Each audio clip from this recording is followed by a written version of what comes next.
이 시간 하나님께서 우리에게 주시는 말씀은 마가복음 9장 33절부터 37절까지의 말씀입니다. 제가 보는 성경으로 신약 69쪽입니다.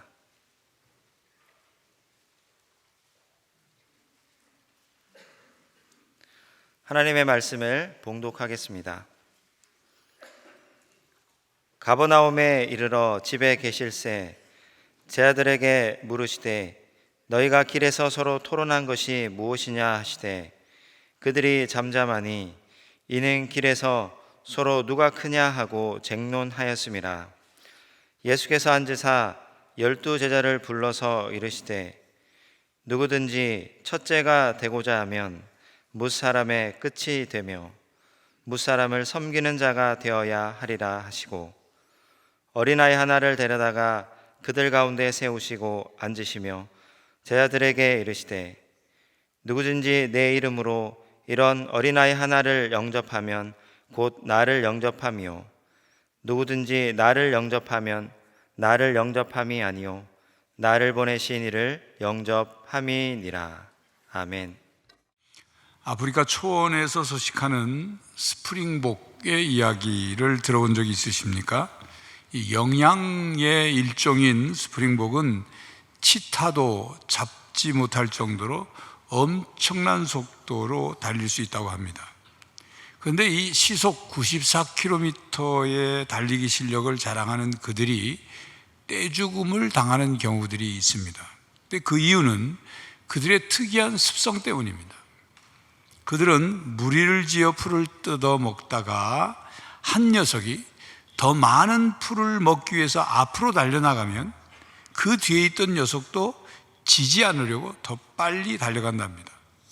이렇게 수백 마리가 엎치락뒤치락하며 앞에 절벽이 있는지도 모른 채 사력을 다해 달리다가 절벽 아래로 떨어져 떼죽음을 당하는 것입니다. 그냥 서로 지지 않으라고 뛰는 거예요. 그러다가 죽는 거죠. 여러분, 스프링복들의 모습이 무한 경쟁 사회에 살고 있는 우리의 모습이라고 생각되지 않습니까? 서로 경쟁하느라 어디로 가고 있는지, 이렇게 살아도 되는지 그런 반성도 없이 그저 다른 사람에게 지지 않으려고 그저 앞으로 달려가는 그런 인생을 살고 있지는 않느냐 하는 말입니다. 오늘 말씀은 경쟁 속에서 살아가고 있는 우리들에게 예수님께서 주시는 그런 질문의 말씀입니다. 본문의 배경은 본문 앞 30절에서 32절에 나와 있습니다. 예수님께서는 마지막 십자가의 길을 준비하시며 고난받고 죽으실 것을 제자들에게 말씀하셨습니다. 그러나 제자들은 예수님이 하신 말씀을 깨닫지 못했고 또 그것을 모르면서도 물으려고 하지 않았습니다. 그 후 가버나움으로 가는 길에서 제자들이 서로 토론한 내용에 대해서 예수님께서 가버나움으로 들어가서 어떤 집에 들어가서 제자들에게 하신 말씀이 오늘 본문 내용입니다. 예수님은 왕으로 오셨지만 온갖 수치와 조롱, 모욕을 당하시고 십자가에서 죽으실 텐데 제자들의 관심은 예수님이 아니라 자기 자신들이었습니다. 예수님은 제자들의 토론을 다 들으셨고 아셨죠. 그래서 예수님께서 물으셨습니다. 너희가 길에서 서로 토론한 것이 무엇이냐?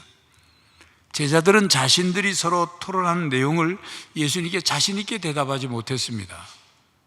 자신들도 그 토론이 바람직한 것이 아니었다는 것을 알고 있는 거죠.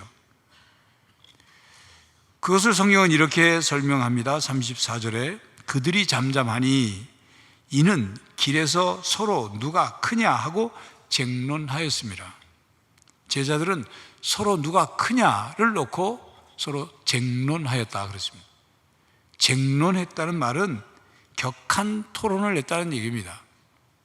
누가 크냐 하는 문제를 놓고 조용조용 얘기한 거 아니라 소리를 높여서 토론했다, 다퉜다 그 말입니다.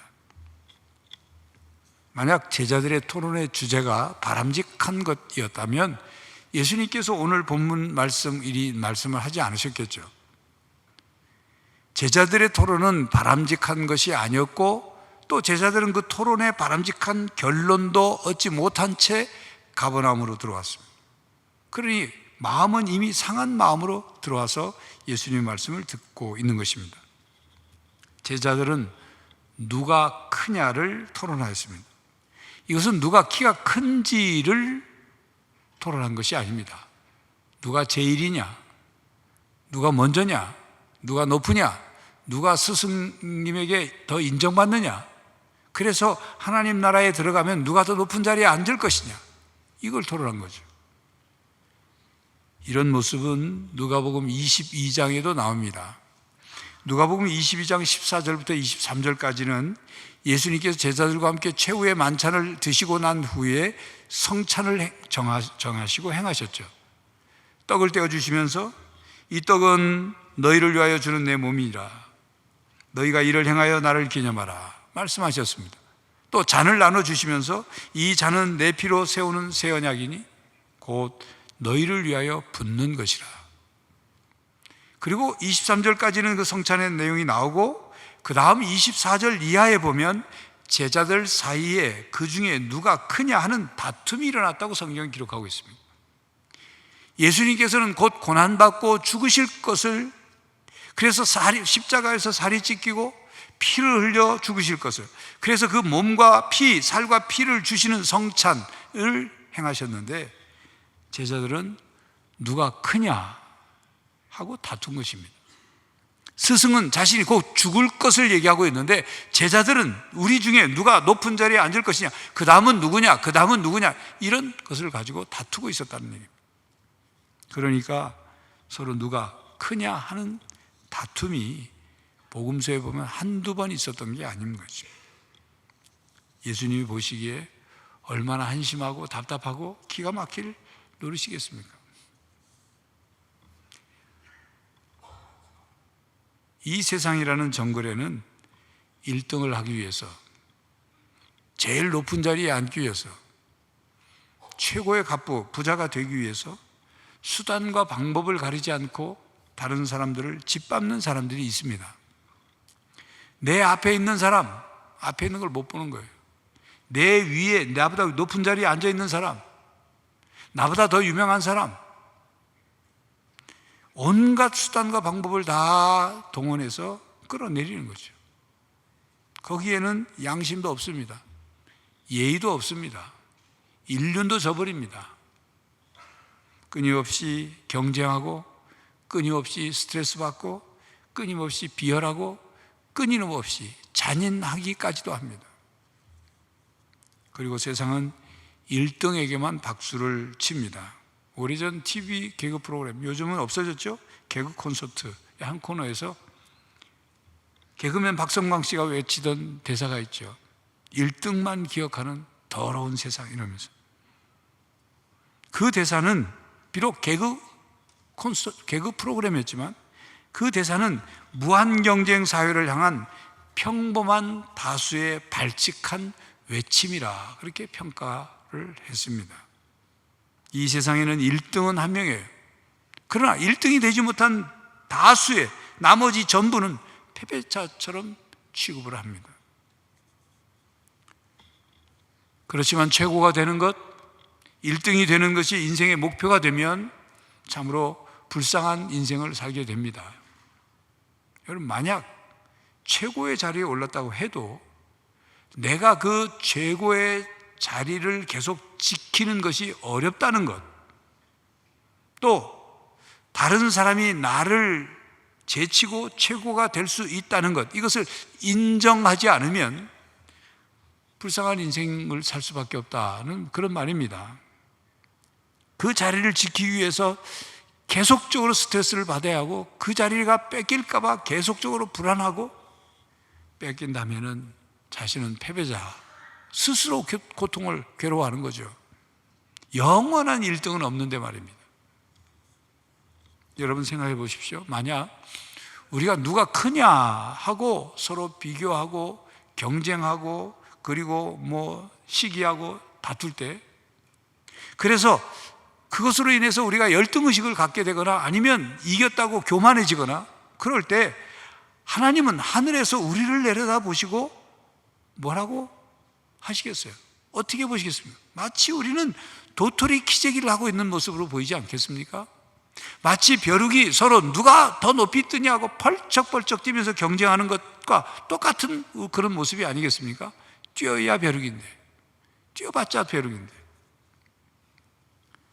예수님은 제자들이 토론한 주제에 대해서 제자들이 기대했던 내용과는 정반대의 말씀을 하십니다. 35절이죠.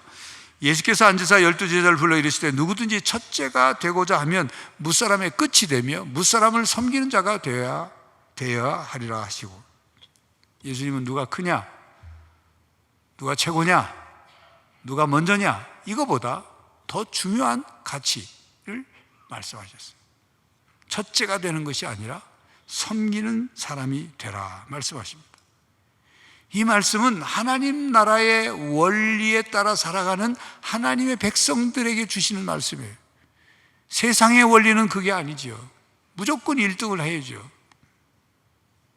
그러므로 우리 인생 목표는 첫째가 되거나 최고가 되는 것이 아니라 형용사의 사람이 되어야 합니다.